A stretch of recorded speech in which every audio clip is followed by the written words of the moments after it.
Today I'm going to be comparing Metal Gear Solid 5 Ground Zeroes on the PlayStation 4, and I'm going to be comparing it against the Potato Masher. If you don't know what the Potato Masher is, it's a custom-built $350 gaming PC designed to give you an equal or better experience to a console for the same money.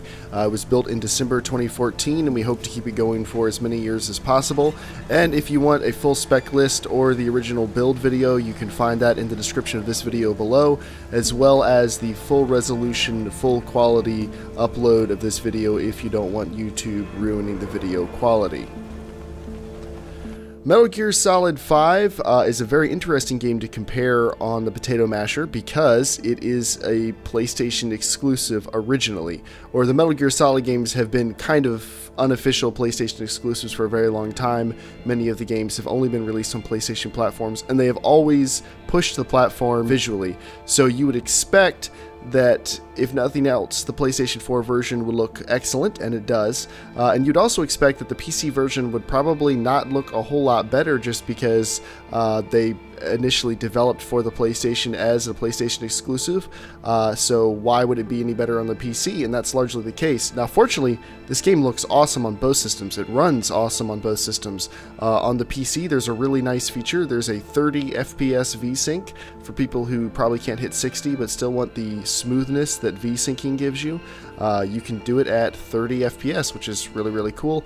And then the other options on the PC, really, even if you turn them all the way up, it's not going to look a ton better than the PlayStation 4. I would put the PlayStation 4 at very high and the PC at ultra if you turn everything up. Actually, the biggest difference between the PC and the PlayStation 4 was that on the PC you can set the depth of field to be a lot thinner, and I did that because I kind of liked how it looked, and that's a little more noticeable than really anything else. I mean, the textures look like they're maybe 5% better. The models don't look any different. The anti-aliasing doesn't really look different. There aren't really any aliasing issues on the PlayStation 4, and it just looks great on both platforms, and that's good.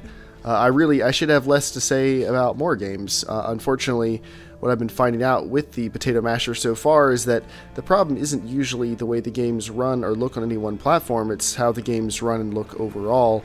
Many games that have come out in the past year have had serious issues, and it's really nice to play what used to be a platform exclusive and is now a multi-platform game that runs so well on both systems and is a lot of fun to play. Metal Gear Solid 5 Ground Zeroes, of course, is just a preview of the full-length Metal Gear Solid 5 The Phantom Pain, which is coming out sometime soon, in the next year or so. Now, I will say any major differences on the PC, besides the visuals, the game does feel a little faster. If you watch me playing both of these, it'll look like the game is running a little bit quicker on the PC.